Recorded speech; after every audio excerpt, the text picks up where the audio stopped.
इस ब्लॉग में शिरगुल जन्मस्थली शाया और उनके निर्माणाधीन पैतृक घर तथा उसी पैतृक घर का नया मंदिर नुमा स्वरूप और शिरगुल के देवत्व की रोचक लोक कथा सुनने को मिलेगी।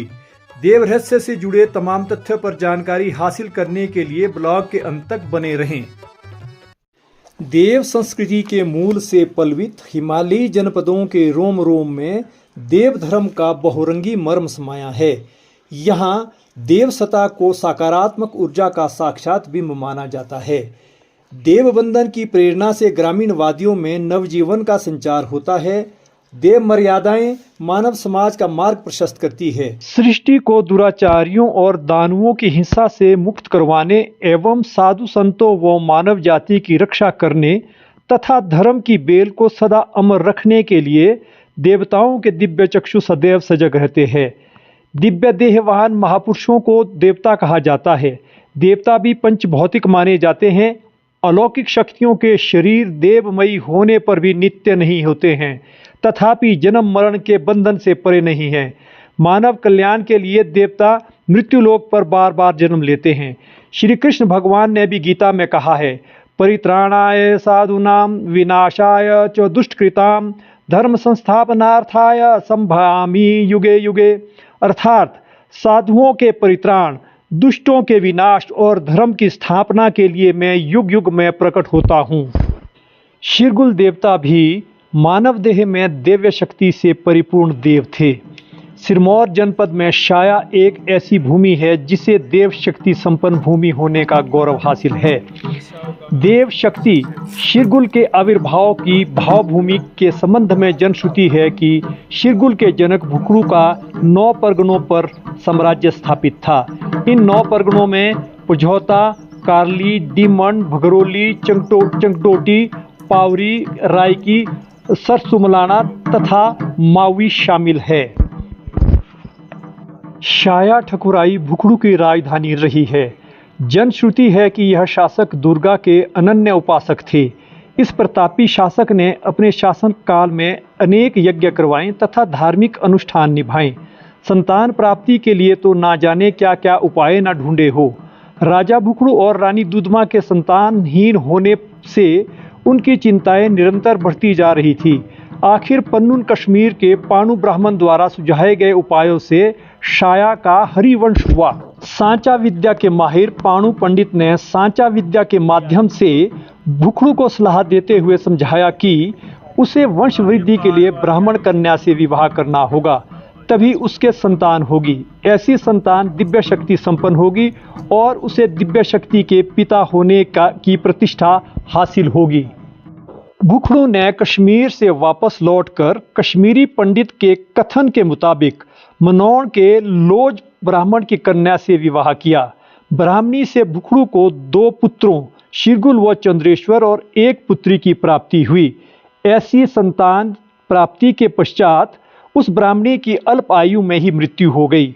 ज्येष्ठ पुत्र के जन्म पर भुकड़ू के उल्लास की सीमा का कोई ठिकाना ना रहा। भुकड़ू के प्रथम पुत्र की खुशी में दूर दूर तक प्रकाश प्रकोत्सव चिड़ियोली का त्यौहार मनाया गया। चिड़ियोली में कायल या देवदार की सुर्ख दारूदार मशालें घर आंगन और मंदिरों में प्रज्वलित की गई। देवगाथाओं और लोक गीतों के साथ नृत्य भी किए गए। इस अंतर्जातीय विवाह ने एक दिव्य शक्ति को जन्म देकर मानव समाज पर अमिट छाप छोड़ डाली। एक अन्य दंत कथा के अनुसार विष्णु भगवान के 8वें अवतार श्री कृष्ण ने लोक मंगल की भावना से अवतार लेकर राक्षसों का संहार किया। उनमें से कुछ राक्षस श्री कृष्ण के चरणों के दास बनकर रह गए।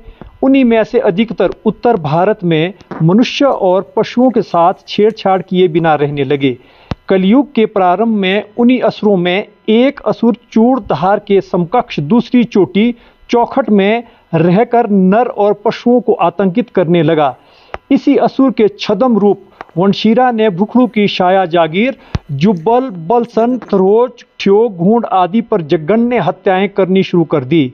आम जनता असुर के बचाव के लिए देवी देवता की शरण में जाते थे।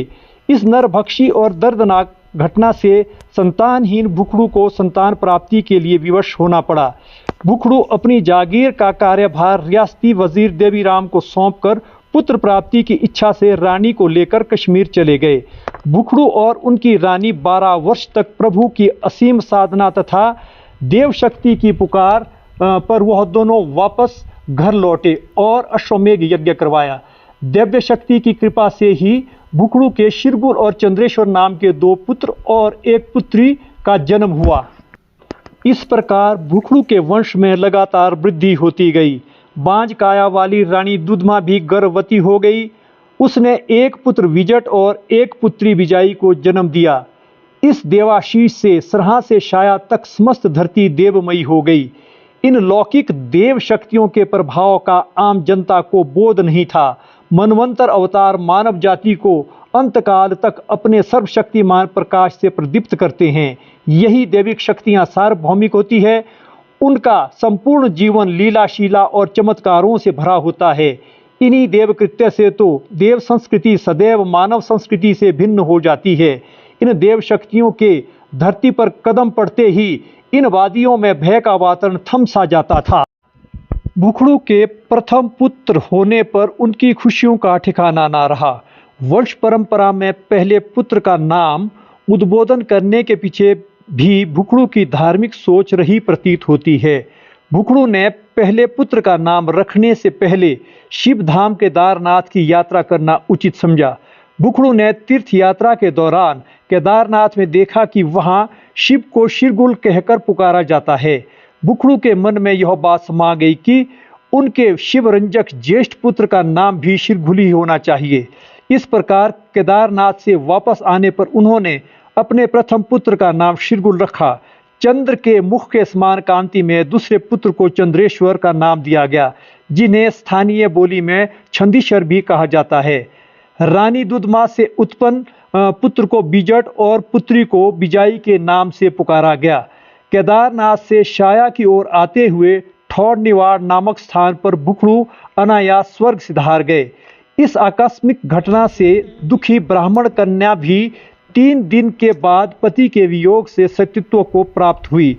इस विस्मयकारी स्थिति में भुखड़ू की बाल कन्या संतान के पालन पोषण का सवाल उठ खड़ा हुआ। अंत में शिरगुल चंद्रेश्वर और उनकी बहन को उनका मामा लोज ब्राह्मण अपने घर ले गया, जबकि रानी दुधमा के अनाथ बच्चों को उनके ननिहाल सरहा पहुंचाया गया। मनोर में मामा के घर उनकी मामी तीनों को जंगल में पशु चराने तथा सारे घर के कामों में निष्ठुर भाव से लगाए रखती थी। शिरगुल की बहन गडरिया की भांति भेड़ बकरियों और पशुओं को दूर दूर तक जंगल में ले जाती थी। उसके चरवाहा लगन पर उसका नाम गड़ियाली पड़ गया प्रतीत होता है। यह भी लोक आस्था है कि शिरगुल की बहन ने पिता की मृत्यु के बाद जन्म लिया, तभी तो लोकमानस में उस कन्या को कुजाट कहकर भी पुकारा जाता है। शिरगुल देवता की लोकमानस में अनेक रूपों में मान्यता है। कहीं तो शिरगुल अनावृष्टि को दूर करने वाले तथा कहीं अतिवृष्टि को थामने वाले देव के रूप में पूजा जाता है। शिरगुल देवता को दूधाधारी, पशुपतिनाथ, भय विनाशक, दुख हरण, शीत हरण, विजयदायक आदि अनेक रूपों में पूजा जाता है। शिरगुल भ्रातृ स्नेह को जीवित रखने वाले देव के रूप में विशेष तौर से पूजे जाते हैं। यद्यपि कोई व्यक्ति शिरगुल देव परंपराओं को अपनाते हुए भाईचारे और सद्भाव अपनाने में धोखा देता है तो देवता दोषी को पहचान कर उसे दंडित करते हैं। ग्रामवासियों के परस्पर वैमनस्य को शिरगुल देवता नहीं मानते थे। लोक श्रुति है कि ग्रामवासियों की मनमानी और आपसी झगड़ों से देवता महाराज रुष्ट रहते थे। इन परिस्थितियों के प्रभाव को ग्रामवासी भी स्वीकारते थे। ग्रामवासियों का यह भी मानना है कि यह धरोहर यानी शिरगुल महाराज का पुरातन मंदिर 13 नवंबर 2013 को इन्हीं कारणों से भीषण अग्निकांड में जलकर राख हो गया था। लेकिन शिरगुल देवता की लोक गाथाएं और लोक आस्था सदैव जीवित हैं, वह कभी समाप्त नहीं हो सकती है। अब उसी मंदिर के स्थान पर शिरगुल महाराज के नए मंदिर की भव्य इमारत बन करके तैयार हो रही है। शाया में शिरगुल का पुरातन मंदिर प्रस्तर और काठ शिल्प की भव्य इमारत थी। इस मंदिर पर शिल्पी के हस्तकौशल की भव्य तस्वीरें देखने को मिलती थी। यह मंदिर स्लेट की ढलानदार छत से आच्छादित था। नवनिर्माण में काष्ठ शिल्प के अंतर्गत उकेरी जा रही नक्काशी शिल्पी के हस्त कौशल की दास्तां को बयान करता है। यह शिल्पी मंडी से चमन लाल के नेतृत्व में कार्य करने के लिए यहां आए हैं।